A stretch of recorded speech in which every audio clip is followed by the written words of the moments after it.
project, which will, that's basically my background in crypto. How's it going, everyone? I am Christian. I'm a fourth year studying computer engineering and computer science here. I'm from Boston. I grew up in the North End. And as for my background in crypto, I haven't been too involved in crypto actually, like throughout my life. But I had an idea for an app, and we'll get to it at the end. And so I've just been pursuing that, and I realized that I could use a blockchain as like sort of the back end. And yeah, that sort of brought me to NFTs. So nice meeting you all. How's it going? I'm Max. Sorry I had to finish the call. Can't tell I ran here. But thank you. So I got into the crypto space in 2016 when I was pretty into computer hardware. I started a cryptocurrency mining company. Within a year, in my own warehouse. Sorry, I'm catching my breath, but within a year, I had my own warehouse. Soon after, I started developing the programs that were like the predecessor to NiceHash. If you've ever heard of NiceHash, basically allowed you to mine the most efficient blockchain at any given point in time and convert it all into Bitcoin. And then soon I was creating technology to make mining more efficient. We had a big temperature problem. These spaces were getting 100 plus degrees Fahrenheit, and our CPU cores were dropping out.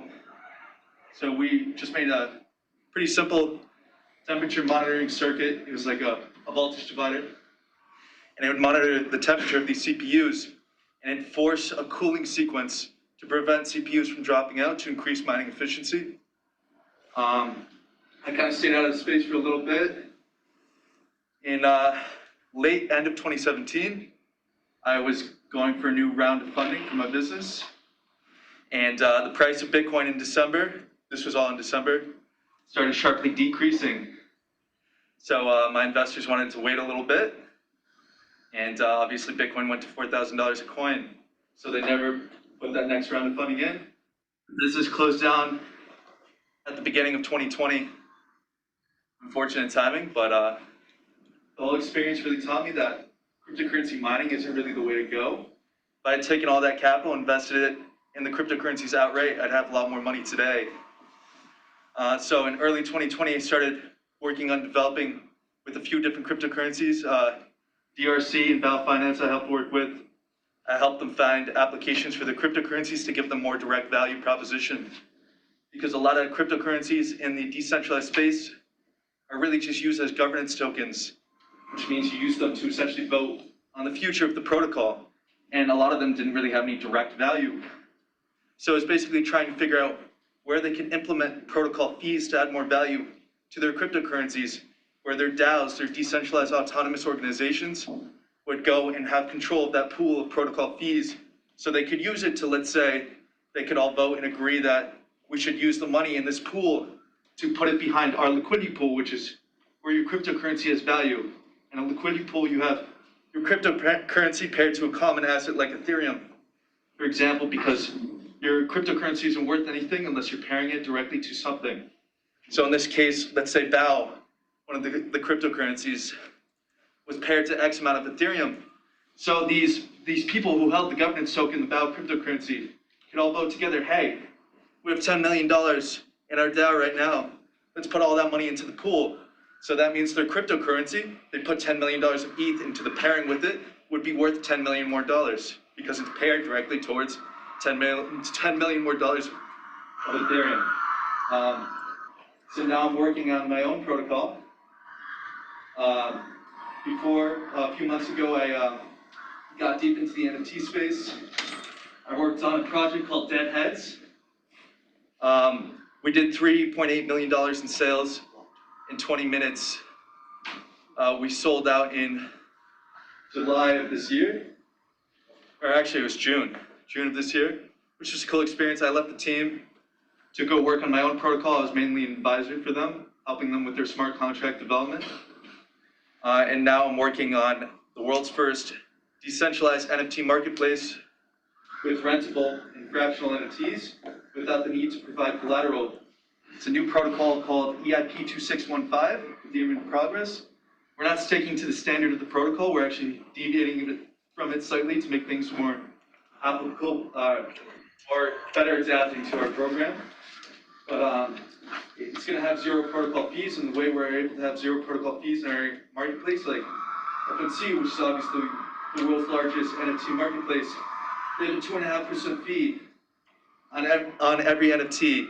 Every time you go sell that NFT, you have to pay a 2.5% fee at least. And then on top of that, the artist of the collection can have their own fee. So we have a 0% protocol fee. The common spaces and artists have a 2% fee plus OpenSea's 2.5% fee for a total of 5%. This way an artist can increase their fee to, let's say, 4%, and it'd still be lower than the industry standard 5%. The reason why we're able to do that, why we can have zero protocol fees, is because we're also a decentralized exchange, an automated market maker, like Uniswap or Balancer. We're really a combination of the two.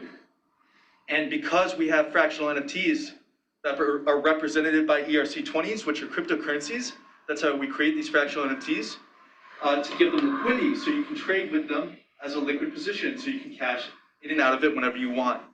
So if you essentially own all the ERC20s, there's an individual cryptocurrency created for each one of these NFTs. Then you can piece together back the NFT and redeem the whole 721. But this essentially allows you to have a liquid market for an NFT, so you can put it in our decentralized funds. But it allows you to also invest, let's say, in the Bored Ape Yacht Club, which has a floor of 40 plus Ethereum, and the average person obviously can afford that. Instead, you can buy a fractional piece and ride the direct value increase, because it's paired against another asset, like I was explaining earlier. This ERC20 to represent the NFT is paired directly with an X amount of Ethereum. And it creates an active market. So let's say the Bored Ape Yacht Club goes up 20% in value. This will go up 20% in value because these fractional shares are directly correlated to an amount of Ethereum. So people will deposit more Ethereum in the pool to buy more fractional shares, because if the collection goes up in value, so will the fractional NFT. So we have a protocol fee of 0.1, 0.3, or 1%, depending on basically how volatile or how little liquidity there is for these assets. And that's where we make our money, is off our protocol fee. And also all the Ethereum, you normally use Uniswap to convert from Ethereum to wrapped Ethereum. We also get the protocol fee there, or to convert any other assets to Ethereum to buy your NFTs.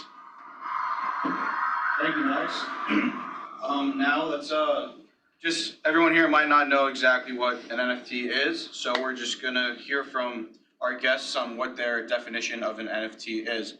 And then we'll also hear, a little bit about how they first heard about NFTs, maybe some of their first purchases or airdrops, and then, which is more exciting too, what projects they're involved with or how they first got involved. So we can start with you, Krish. What's your definition? If you guys have heard of an NFT, can you guys raise your hand? Okay, if you can explain what an NFT is, can you raise your hand? Okay, good to know. Thank you. Okay, so the way that I would explain it, just to go off the bat, NFT stands for non-fungible token, and what non-fungible means is that no two are alike, so it's completely unique. And the way that I see it is that NFT is a certification of ownership of something. I'm sure you've heard of pieces of artwork that are selling for millions of dollars, the random pictures that are oh, how does this have value? But really, the NFT itself is a certificate of ownership of something. So, and it's also something that anyone can see because it's on the blockchain, so it's completely transparent and secure. So if I own an NFT, Christian can see that I own that NFT, and if I send it to Max, he can also see that I sent it. So that's part of the appeal of it, because it's very secure and it's very transparent. So it has numerous applications past just artwork and things of that nature. Cool. So when did you hear about NFTs first?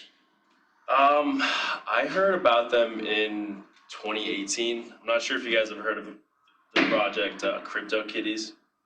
That was I love CryptoKitties. You're an OG? I don't know if you'd call it that, but I heard about these things, and I had known about Ethereum and how it works and its applications. When I saw these things, this was my first introduction to NFTs. And I'm gonna be honest, I didn't get it at all. I saw it as like pictures of cats selling for this amount of money. Like this is so stupid. And so it took me a little bit. It took me about like 4 to 6 months to actually like really understand it past that, because beyond funny, cute pictures of cats, that same technology of NFTs can be used for so many things. And yeah, so I bought one. It like nothing happened to it. They made it term, sold it. Probably would have been decent chunk of change now, but yeah. So that was my first introduction to NFTs. Honestly, crypto kitties are like way overinflated at this point, so a lot of them really aren't worth anything because so crypto kitties were like one of the few original collections where there wasn't a finite supply. You could have 2 of them, like a male and female cat, you could breed another one. And essentially people could just keep creating them and introduce more and more into circulation. Obviously, the more you have in circulation, the more the value of the collection inflates, unless it's met equally by the demand of new influx of users. So right now in the NFT space, we're starting to see a huge rise in the 10,000 profile picture VOD. Bored Yacht Club reminds us that obviously the OGs in the profile picture race are the crypto punks from back in 2017. But I know me personally, in 2017 I had heard about NFTs, but I didn't understand anything other than just the technology behind blockchain. At this point, I was really working on my own business, and I didn't really understand how they had value until I really dove into the space earlier this year. Because when you think of NFTs, you really just think of, oh, okay, it's digital art, it's blockchain art, whatever it is. But the art is really just an attachment. NFTs are much more of a utility case. And we're just starting to see people in the space start to actually create utility for these NFTs. So before, everyone's like, oh, it's just art, blah, blah, blah. But really, you can think of it as like a pass, a private pass that no one can forge, no one can corrupt anything. It's impossible to pirate, essentially. So a company like EA, for example, could sell copies of the new NFL Madden game as NFTs. So this way, if they do it this way, every user they sell to, that user can only play that game. No one else can play the game with the user unless they have a pass to the game. But why it's also really cool is because you can add things like secondary fees, like we were talking about earlier. So before, when that kid was done with this game and he'd go sell it to GameStop for $5, now EA can collect a 2.5% fee, a 10% fee, a 20% fee off that secondary sale, whatever the hell they feel like. So it creates a whole new direct value proposition, and that's just a simple example. It's a lot more complicated than that. Like for me, the NFTs I'm selling, for example, they give you access to my private liquidity pool. So I have a pool in my ecosystem that's managed by my team and their researchers, and essentially you can only deposit money into the pool if you have one of my NFTs. So that means, let's say you know nothing about cryptocurrency or liquidity pool management, you can, if you have one of my NFTs, you can deposit whatever amount of money you want into this pool, and it's automatically managed based on the allocations in cryptocurrency selected by the team, or the NFTs selected by the team. So there's a lot more utility aspects to the space. People are really just trying to discover the utility right now. I mean, the limits are literally endless. Like, something people like to think about is Gary Vaynerchuk, who's a really cool guy. His collection, VFriends, it originally started off as, hey, if you want a VFriend, you can come to VCon, my in-person conference. This is your ticket in 2022, which is happening in May. And you can only come if you have one of my NFTs. So it became a lot more than that. He started doing things like, hey, now if you own one of my NFTs, you can get these other NFTs for free. These people, in exchange for the exposure of our community, will give away 555 of their NFTs or whatever it is. And then my NFT holders, VFriends, will get free NFTs. That's direct value proposition right there. So it originally started as just a way to gain access to a conference, which obviously has value in its own. That's its utility. But it's become much more than that. Obviously, that value is expanding every day. It gets to a point where you can have DAOs, decentralized autonomous organizations, that are governed by NFTs. So you can only have a say in the voting power of this DAO or control over the funds in the DAO if you own one of the NFTs. One NFT equals one vote. Or you can only enter a video game, and this NFT is your character in the video game. Or the NFT could be a weapon in the video game. So let's say in these video games, we're starting to see play-to-earn video games like Axie's Infinity and all these other games. So let's say you go into a game, and if you beat the boss, you get $1 million in Ethereum. But in exchange, you're risking your $20,000 NFT shield. And if it breaks, you lose the NFT for good. And the odds you beat this boss maybe aren't that high, but the odds are there. If you beat him, you win $1 million. We're starting to see this innovation pop up all over the space currently, and it's a very new industry, and it's really cool and exciting to see what people create. Yeah, that's great. Obviously, we see that there's a lot of potential future use cases for NFTs, as Max was just elaborating on a few of those. We haven't heard too much from Christian recently. If you want to, talk about how you first got into the NFT space. So, I'll be honest, I don't even really remember when I first came across NFTs, but it was definitely like on social media somewhere. But it clicked that I could use them when I was scrolling through TikTok one day, and I saw a comment like on a video, funny video, and it was like, investing in this before it goes viral. And I thought like, okay, that's funny, but what if you could, right? And so that was kind of like the spark for Hype, which is the app that I'm building, where essentially you can invest in content creators and influencers by owning a fraction of their content. So just like how there are meme stocks, it's kind of like what if the memes were the stocks, right? And so you could, if you caught something on the rise, then you could maybe capitalize off of your intuition. Because essentially we're always scrolling like through content on our phones all day. We are masters in the things that we are interested in. We're experts on that kind of stuff. So if you come across, maybe it's a YouTuber or a TikToker who you think has potential, you could potentially own a fraction of their content, sort of like an ETF. And then if the market value of that goes up, meaning the amount that people, the value people ascribe to the entertainment that they consume for free goes up, then you can maybe make some profit. You can maybe make some money in a market where you already sort of understand the players in it. Because it takes time to understand cryptocurrencies and stocks and all that kind of stuff. But YouTubers, TikTokers, all that, we're experts. And when we come across someone new who we think has potential, like, you are probably the best person to say whether or not it will blow up. So that's Hype. MVP coming soon. But yeah. There's a little bit of overlap with what you were saying, Max, right? Yes. Yeah. Yeah, I mean, what Christian says is actually a really good point. Like, a lot of NFTs right now specifically are really all centered around culture.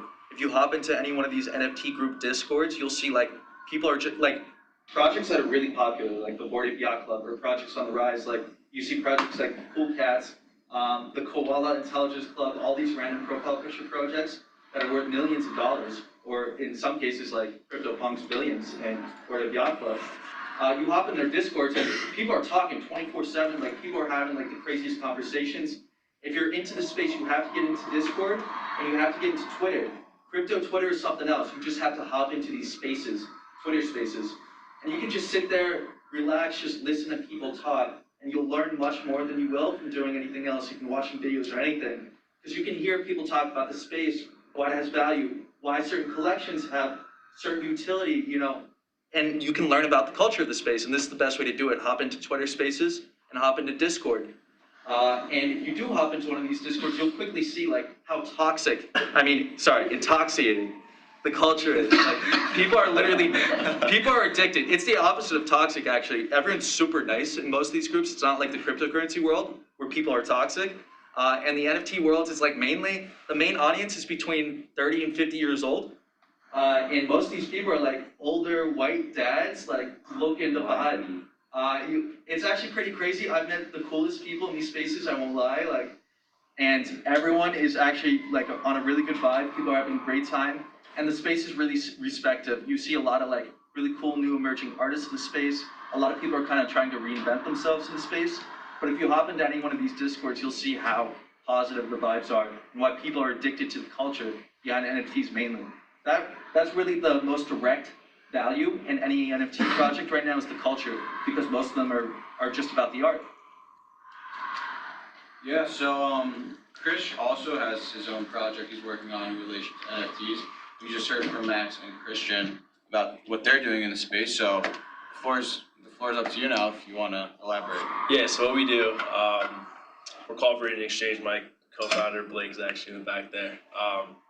So what we do is we bring physical collectibles to the digital world via NFTs.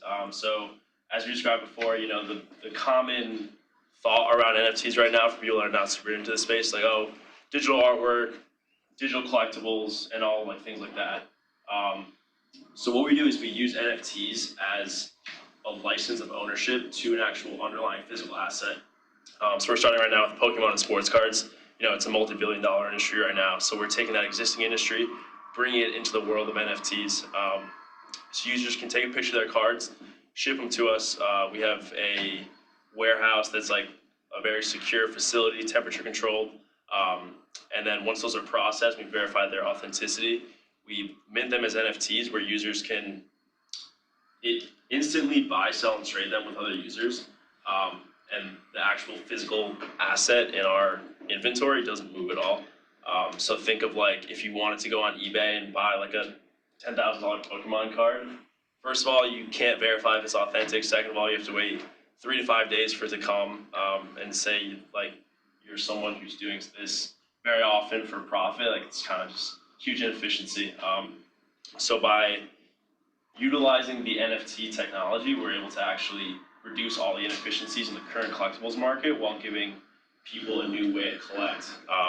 Collect digitally, but own physically. So it's just like the Damien Hirst. Which one? Damien Hirst, all of his NFTs are backed by physical artwork in a vault in London. It's pretty cool. Yeah, very similar to that. Really cool. We could open up the floor for questions if anyone has any questions on any of these projects. I have a question for Christian. So you were saying that you invest in a social media creators content. So Exactly. So how do you pair your investment, like the money that you're putting into like something physical for them? Like is that like a pool of money that they can use to grow their career, or are you like investing into, let's say, like the ad revenue that they get from a video, and then you get like a dividend payment off of that?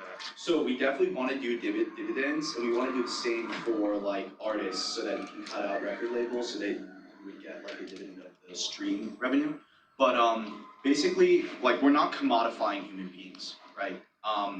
There's a distinction between the artist and the art, right? And so essentially, when you're investing in a content creator, you're more investing in like their brand, the sum of their content. So imagine they've uploaded a bunch of their content to Hype. When you invest in them, it's kind of like an ETF where it's divided up proportionally and invested into all of, like, let's say their YouTube videos or their TikToks, or you can have even more specific ETFs, that kind of thing. You see, so that money goes directly to them unless they're buying, like, let's say a share from someone else who's selling the share. But you can also build in like into the smart contracts for every time there's an exchange, the original artist or creator, upload, whatever, gets a cut of that, like you were describing before. But essentially, you're owning sort of like an ETF of their content, but when you buy it originally from them, all that money goes to them. So the beauty of this is actually that it takes time for like new YouTubers, TikTokers, whatever, to be able to live off of their content, right? Like you make money from ads, sponsorships, like whatever, stream revenue. But in the scope of the internet, like we value the entertainment that we consume for free, right? Like you might really love a video and maybe think it's worth $1, right? So essentially, if the people who know you from the beginning, whether it's your family or friends, right, can support you, can invest in you from the start by owning a piece of your content, it's like Patreon squared because they can profit off of that if you blow up, right? But also, like, if you get, I think, 274 people to give you $1 every day, by the end of the year, you have $100,000, right? In the scope of the internet, like, you might post a random TikTok and like 1,000 random people might see it and it might not even be that good, you know? So, like, you can support a lot of people by selling the content that everyone's consuming for free. So you're investing just in this content that people weren't owning before, to answer your question. Are they gonna have to come onto your platform and stream so that way users can do a percent of the cut in ETH? because otherwise how would they get paid? Sorry, can you repeat that? So let's say you own one of their NFTs, right? Yeah. So you, in the future, when you're able to make money off their content, would they have to come onto your platform because their revenue stream would have to be in ETH for the user to get a cut of it? No, and it doesn't necessarily have to. There are ways to set it up, I think. Okay, so yeah, just like from a legal point of view, because Yeah. if you keep everything on chain, Mhm. then it's a lot more kosher because then it's just a transfer of ETH. Because then I see what you're Yeah. saying. What we want to do is like if you have an NFT of a YouTube video, figure out a way to divert that cash. If the creator agrees to make this official NFT like on hype, to like split that up and then. so you gotta find a way to decentralize that. That's like because- for the future. Gotcha. Like for the MVP, which is like Yep. soon. But I see what you're saying. I see Yeah. there's like a million. No, if you can find a way where you convert that revenue stream directly into ETH, then it'll be so easy for people like dividend payments, because otherwise, Yeah. obviously, they get their revenue in US dollars. Right. No, you make a good point. We have another question. What's your name? JJ. Yeah, so hold up, just real quick, there was this other project, like, it was called Big Cloud, I think it's called like Decentralized Social now. So the difference between that and yours is that you're, like, with your project, you can buy, or I guess invest in their content, rather than like their creator coins or whatever? Yeah, I think that was just like if you want to have your own coin, you can have your Yeah. own coin, and then there's like the top coins. Like Hype is strictly about any sort of online content that you consume, Okay. like any sort of content. I have a question I think for Max. So like on fractionalized, like in practice, like a price of a floor hoodie punk should be like the price of the hoodie punk on fractional hype. But like it's not like there's like a big arbitrage. So I guess like how does your protocol fix that? Like how do you arbitrage out that like 100 ETH? Yeah, because if there is an arbitrage situation, someone will come in and take advantage of it, right? So it'll automatically rebalance. So if there's any room to make money, then someone's going to take advantage of that arbitrage, right? So let's say the value, if it's 20% under the floor, someone's going to come in and sweep that up and add more ETH to the liquidity until it balances out. But like that's what should happen in practice, but like it's not happening right now on fractionalized. So like how does like your protocol fix that? Because every fractionalized anything right now, which the only thing is NFTs, I think it's called, they're not a marketplace. All they are is just fractionalized sales.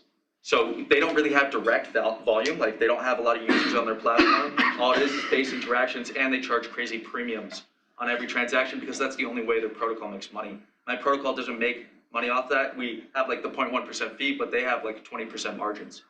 Fractional.art doesn't take any fees right now on swaps. No, but you're talking about cryptocurrencies, not fractional NFTs. No, I'm talking about fractional NFTs, like the because you know when you fractionalize the NFTs and you get the ERC20. Yep. And those ERC20 basically trade as like a coin. Yes. So right now the hoodie coin on fractional.art is I think trading at a discount at the price of a floor punk should be. Yep. So how does like Well, if it is trading at a discount, then it can't be that much of a discount because people will take advantage of making money wherever they can because that's literally a quick profit trade. If I were you, I'd go in there right now and sweep that up and make the 20% difference and flip it right back. that's assuming these are liquid markets. NFTs are like super liquid markets. Yeah, so with mine, you can also trigger a buyout. So that forces the rest of the people. So let's say it's trading 20% under and you buy whatever amount of fractional cells there are. And let's say you're like, hey, this is trading 20% under, whatever it is. Why don't I just buy the entire NFT and then sell it in Opensea or whatever marketplace, or my marketplace, as a full ERC 721. You can trigger a buyout, and it gives everyone who owns a fractional share 24 options to either accept or decline the buyout. And if they decline it, it goes through another transition of our smart contracts where they're like given these forced periods. But that's like what fractional.art has right now with their buyout. It's just that people are setting these buyout prices at like absurd prices. That's never gonna get triggered. That's because ours is all automated by smart contracts. It's automated at the direct value of the system. We have oracles to track the value of everything. So with yours, you will like actually base it on like the. Yeah. So you're trying to make a more liquid market. Yep. So we have oracles that will directly track like the average price of a certain NFT category. So let's say it is your hoodie punks, then it'll track based on the average value, and then that'll be your buyout margin. Yeah, the integration of oracles makes it a lot more like liquid. Yeah, and that's the problem with current NFT fractional places. And also, they're really not a big marketplace. All they do is fractional services, like the one you mentioned. It doesn't create a marketplace where, like Opensea only has 250,000 wallet addresses registered. So once you get to the point where you're on these like limited fractional websites, then there's barely any trading going on there, because people in the NFT industry right now, for the most part, are really people that haven't really been exposed to cryptocurrency before. A lot of them are new in the space, and a lot of them are artists or creatives. I guess that just ties into like the ethical issue. Like some people are buying these for the art. Yep. Like, are you gonna liquidate someone's like someone's board ape because like they put it on a platform? Yep. No. So they have the option. They can list it as a fractional. So let's say they want to keep 51% of it, then they put up 49% as fractional. So just think about, there would be no margins like that in existence. For example, if Opensea had fractional NFTs, it'd be cleaned up right away. Great question. Any other questions? You had a question in the front? I have a question for Krish. How will people know that the physical item is still at the warehouse? Yeah, so that's one thing, is that if you actually want to withdraw your cards at any time, you basically just put in the request and then you burn the NFT, and then we ship the item out to you. So at any point in time, if you want your card, say you have a $500 Charizard, right? You go on our site, it's an NFT, and then you trade it up 5, 10, 15 times, and now you have like $2,000 worth of cards in your inventory as NFTs. You can essentially take all those, burn them, and then just, like put in your address, and we'll get them to you within like 3 days. We have a question online. Zev asked, so everyone here is talking about ERC20. What are your thoughts about building on other protocols such as Solana? So I'll chime in a little bit about Solana, and I have a really cool screenshot where, I'm not sure if you guys heard about this recently, but I called their outage.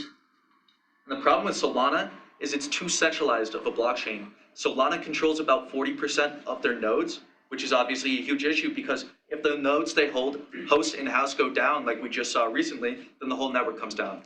Well, I mean, what kind of blockchain can you even call a blockchain if it's going to go down? They're way too centralized.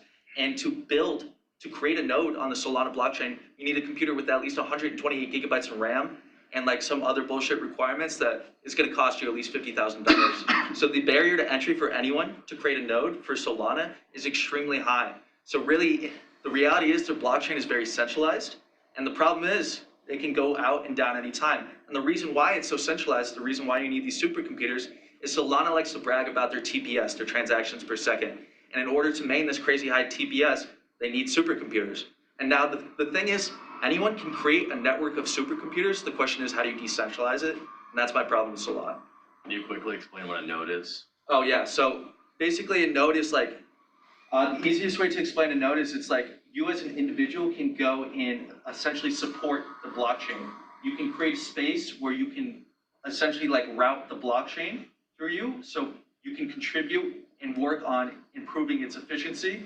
So the more nodes there are, the more decentralized a blockchain is, because it's running on more computers. The more decentralized it is, the more secure it is, and the less risk there is for it ever going down. Any other questions? Yeah, go ahead, Yusuf. So this was a question about the NFT, taking physical assets and then converting them to NFTs. Your service is somewhat centralized, like compared to other protocols, and so obviously this is just in the short term, but on the long run, do you guys see any roadmap to maybe decentralizing the process a little, or maybe distributing it geographically? Yeah, so definitely. I think the ways to go about that definitely require a lot of capital, and that's something that once you have a lot of users, once you have more funding, that's something that's definitely on the roadmap for us. In the same way that I'm not sure if you're familiar with Amazon lockers, things like that, where you kind of distribute the physical storage, maybe throughout the country or the world, and then users can use either something like a two-factor authentication on their phone that verifies they own the NFT on their MetaMask wallet or something like that, and they'd be able to actually take the card out from there. I think that, as well as because because our current like contract with the storage facility right now is already pretty like hands off from us. We have an API with them that like when users send in their cards, like we have our image recognition technology with our scanners, like they throw in all the cards scanned, and if a user wants to withdraw them, they get the address through our API. They have our packaging materials, they do all that, so they do all the shipping already. And so I think, but down the line, yeah, like as you mentioned, I think in this space, decentralization is a very important thing.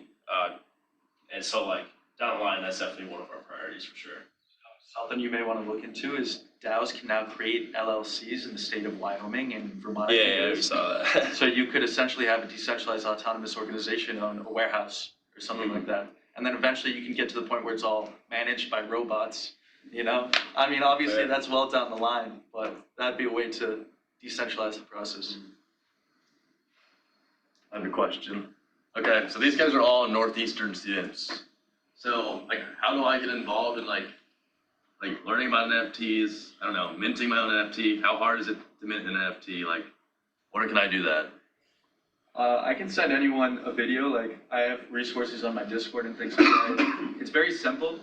If you want to go mint an NFT, I don't suggest it unless like it's a really hype project if you're looking at it from an investment point of view. If you just like the art, go for it. Like you have to be willing to accept the fact that you're not necessarily going to make money off doing so. So if you want to mint an NFT, which essentially means you're buying it from its creation off their website, you go and most minting platforms only accept MetaMask, which is a certain wallet provider.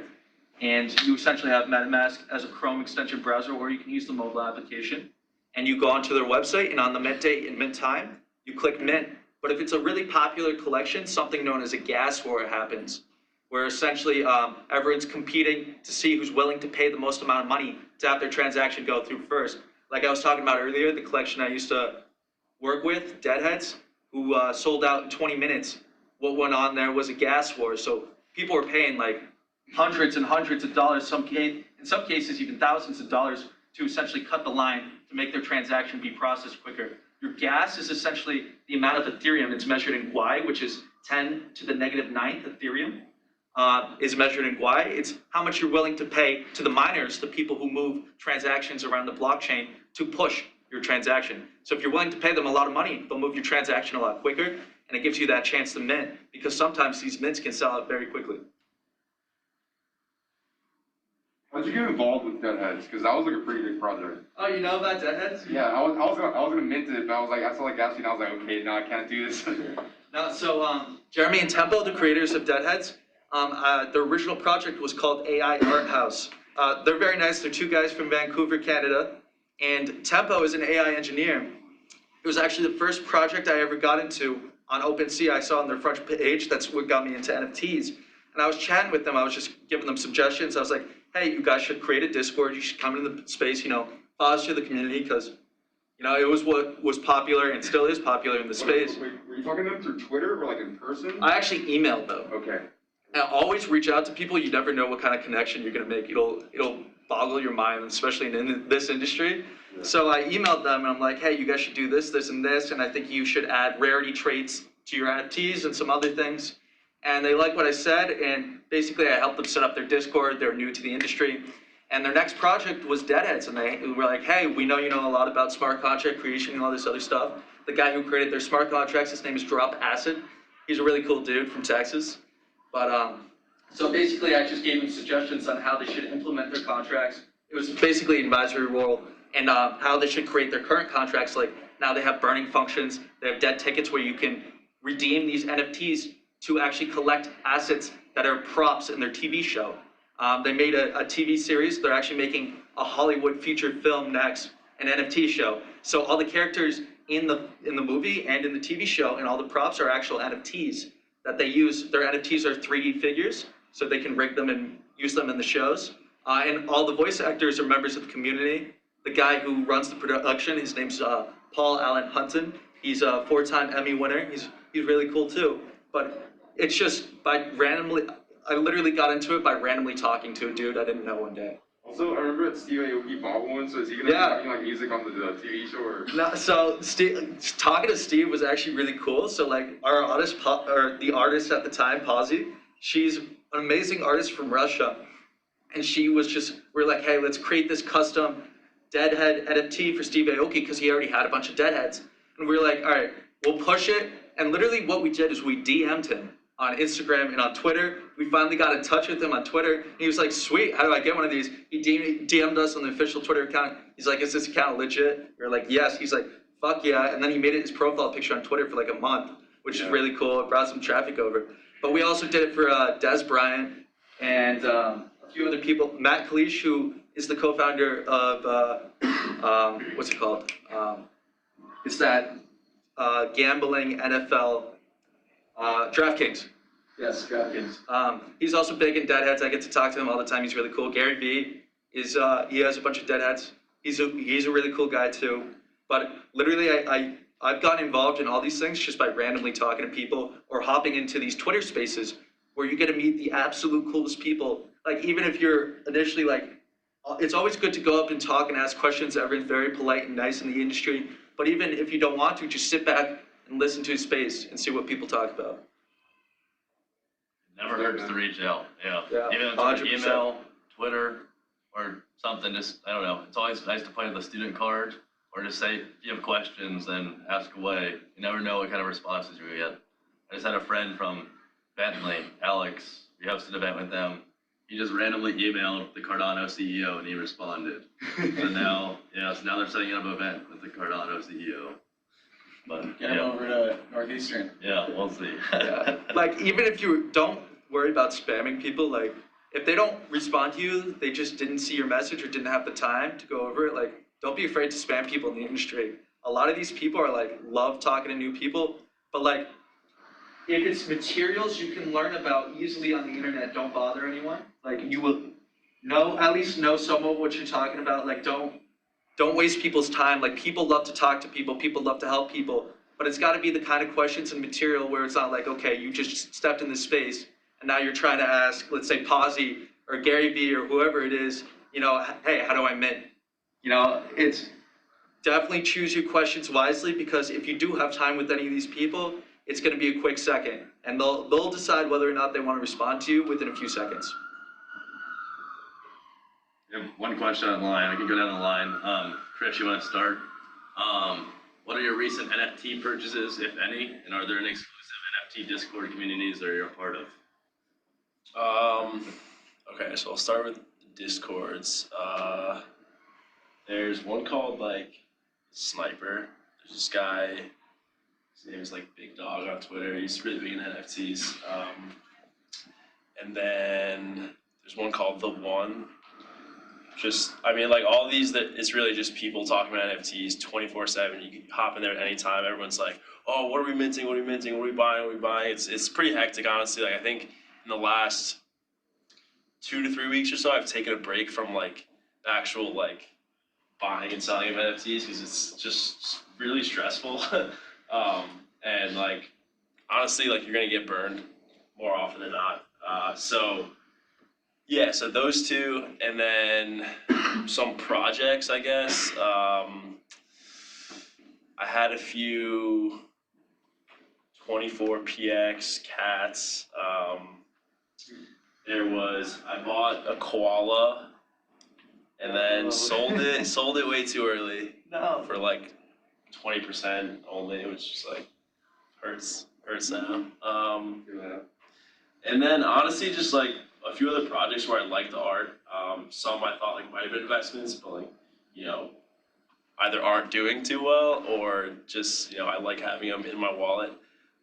But yeah, I think like in general, there's a lot of other cool like NFT spaces that I want to explore. I don't know if you guys have heard of like Decentralization, but it's essentially this game where it's a whole entire metaverse. Think like VR world, but like your character and everything that you do, all the land that you own, all the activities and possessions are all NFTs. And so like I think like later down the line, like people will actually have jobs in metaverses because everything's real money, everything's in Ethereum. So you can, earn money. They have like casinos and other things you can do. But like the property, you can buy houses for hundreds of thousands of dollars in Ethereum that are in this game. It's just like things like that where it crosses the line of like traditional ownership into something just completely new and exciting. So that's why I love NFTs personally. I think like all the projects that we're all working on is really just like the use case of NFTs, pushing them to their limits, because the traditional and basic form of NFTs and like what we're talking about with like profile pictures and like silly art that's just the baseline. There's just so much that's gonna happen in the future. We're already seeing like a little bit of a glimpse of it now. So if you guys want, you can actually go check out my accounts on Opensea. I'll give you two of them. Crypto_Jesus is one of them, and then the other one is Blueface Baby. And you can go and see like those are the two accounts I use to just like randomly pick up like cool art-based collection NFTs that I really like. Recently I got a Mutant Ape, which I think you're gonna do really well. I got like an Koala Intelligence Agency. I got another V-Friend. I got a Wicked Ape. And just a bunch of other random shit. Like sometimes I'll just be like, why the fuck did I buy this? Just because like it'll be late at night and maybe I had a few drinks or something and I'm like, oh, this looks dope. And then I'll just splash my Ethereum on it and then I'm like, why the fuck did I buy that next day? So you'll see like a good mix of all that shit if you look at my accounts. Show the Twitter. My Twitter is crypto__Jesus_. What's up? So what are your thoughts on like art blocks? Like it was a drop Oh today. my god, I fucking hate art block. Interesting. No, I mean, I used to like mint their collections just because the flip was so nice on Art Blocks Curated, which was every Friday, but... It was a drop today. Gas went up to like Oh yeah, 3K. yeah. But like, It's do you think people are buying art blocks to flip, or do you think like to hold. I'd say but those are the casual collectors. Those people are artists. Like people who buy art blocks are art people. Yeah. No one buys it as an investment, to be honest with you. People who buy it just genuinely like the art, which is kind of cool about art blocks, but I don't really like the style of their collection. Like they're very centralized, and what they do is they'll take artists, like random artists that maybe have like 90,000 followers or some shit, and then they'll sell their collection out for $5 million, It's great for these artists, but it really makes you think like art blocks is not the collection for me personally. Some people like it, but it's like 1,000 different collections within a collection. And there's a lot of really cool art in there, don't get me wrong, but I personally don't like art blocks. Yeah, what were the usernames for your Discord? So my Opensea account, It was like crypto underscore or something. my Twitter account is crypto__Jesus_. I'll follow anyone back. I have a picture of a Mutant Ape as my profile picture.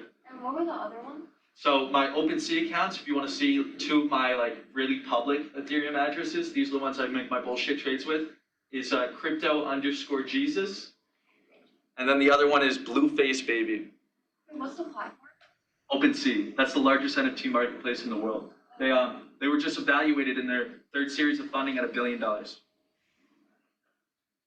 Alright, so, obviously NFTs already gone on like a massive run. Like, how do you guys think like NFTs are gonna evolve over the next 5 to 10 years? Like, is it still gonna be sort of like this kind of like crypto pumps, new name stuff, or do you think they're gonna be evolved more into kind of like, you sign in with an NFT and it gives you special access to like some DeFi platform? And then also,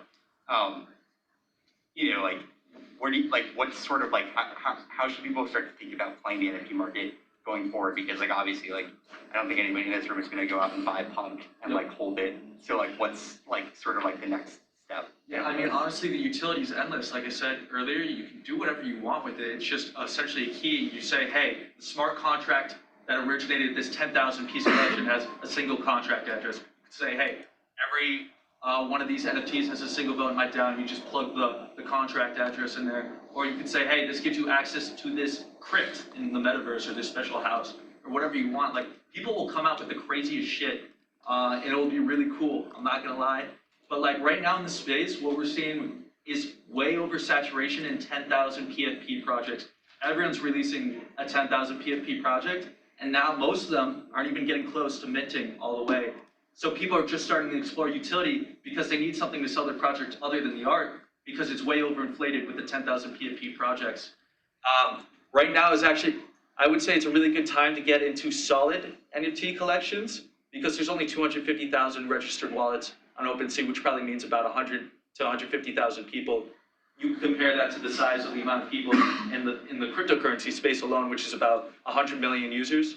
That'll give you some context to how much room the industry has to grow. Especially, like, don't buy shit collections if you're looking at it from an investment. Buy collections, it's worth to pay the extra money if you're looking at this from an investment point of view, to invest in more of a name brand collection, so to speak. You can always flip up between collections that kind of like have a lot of hype, but don't ride the train. It will fucking fall down. A lot of these new PFP collections will like have a ton of hype going in, and then they'll crash pretty hard. You want to ride it and sell it within it's, buy low, sell high.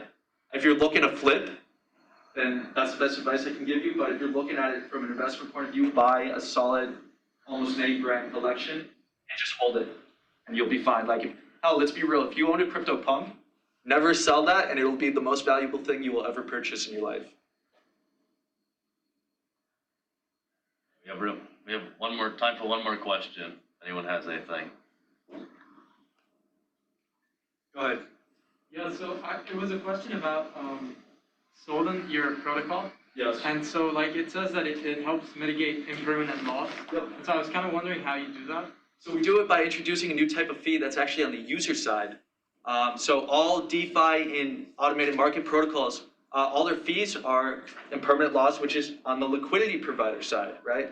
So we kind of switch things up a bit. I'm not going to say exactly how we do it. Obviously, our auditor will know. What we're doing right now is we also created the first equation for concentrated liquidity with an nth dimensional value function. What that means is, if you've heard of Uniswap v3, the most innovative feature is called concentrated liquidity. What it is before, when you provided liquidity, when you loan out your money to a decentralized exchange or cryptocurrency, you provide it from everywhere between $0 and infinite dollars in value. So this allows you to select the price range you want to provide those assets for. So you could only provide Ethereum, for example, between $1,000 and $2,000 a coin. Because otherwise, when you're pooling your money like this, you're pairing it to another asset. So let's say one of those cryptocurrencies went to $0 in value. Well, it doesn't matter what the other asset is. It's now paired with something that's $0 in value. So the other asset is also worthless. And it kind of creates a stop loss, but it also allows you to concentrate your liquidity. So you can increase the amount of fees you get in that range, but there's also more impermanent loss. So we created a way that allows you to adjust your level of impermanent loss between 0 and 100%. So you can adjust it directly. So at 100% IL mitigation, it's just like you're investing in the underlying cryptocurrencies outright, like if you're holding them. But you also make an additional APR in trading fees, although it is small. You make an additional APR in trading fees on top of the growth of the underlying assets. And then our equation for concentrated liquidity with an nth dimensional value function is that feature, concentrated liquidity, like Uniswap has, but they can only do it with 2 assets. With ours, you can do it with up to 2,000 different cryptocurrencies. That's the nth dimensional part. That's like Balancer's main feature. They don't have concentrated liquidity, but they have an nth dimensional value function, which means on Balancer, for example, you can have up to 32 different cryptocurrencies in pool at the moment. Real quick, are you on Ethereum, Arbitrum, like how are you? We're deploying on Ethereum and Polygon. Right now what we're doing is we're selling 2,186 NFTs through a whitelist program in our Discord. And we're raising funds for an audit. So we're doing an audit with One Zeppelin, who's the best auditor in the world, who they audit multi-million and billion-dollar cryptocurrencies like Uniswap. So essentially we're paying them to come in and say, hey, not only does their code do exactly what they say it does, so you know we're not full of shit, but it's secure, so you don't have to worry about losing any money when interacting with their protocol. Those NFTs are dropping tomorrow night. Yeah.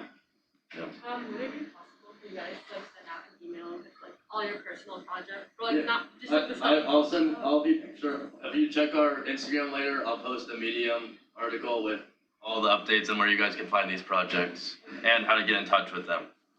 Yeah, just like one last thing, if you guys, like the 3 of you can just kind of like words of wisdom, how are we gonna make it? Are we gonna make it? Yeah. We're all gonna make it. Are we all gonna make it? I would say the best investment, even though flipping sounds fun, like personally, is the one you make in yourself. So like, I'm just 100%. focusing on hype right now. I mean, that was a good one. Yeah, I'd say in terms of like monetary investment stuff, don't like what Max was saying, like don't throw your money away at bullshit. I've learned that the hard way, definitely. Just look for projects and tokens that are like, you know, really doing something that another project is not doing, or they're doing it way better than another one. And really like keep your nose to the paper, the ground, whatever they say. Like if you're really interested in this space, get your ass on crypto Twitter, on every Discord you need, and like when you wake up, get the highlights, like what's going on in the market, what's going on with new projects, what's going on with influencers in the space. That's really important to stay updated, because I forget the exact quote, but it's like, you know, one day in the stock market is, you know, like a year in crypto, or like a month, 3 months, something like that. But crypto moves extremely fast, so like you really need to stay updated if you want to, you know, be prominent in the space. I think we're gonna get kicked out here soon. You can, well, finish up pretty quick. one quick thing is I'm hiring. After our NFT sale, we're gonna start hiring people. So if anyone's interested, come into the Discord and apply. We're hiring for a variety of different positions. We have all of our back-end Solidity development taken care of, but we're looking for a front-end dev and some people to join the business side. So pop into the Discord. Thanks everybody for coming out.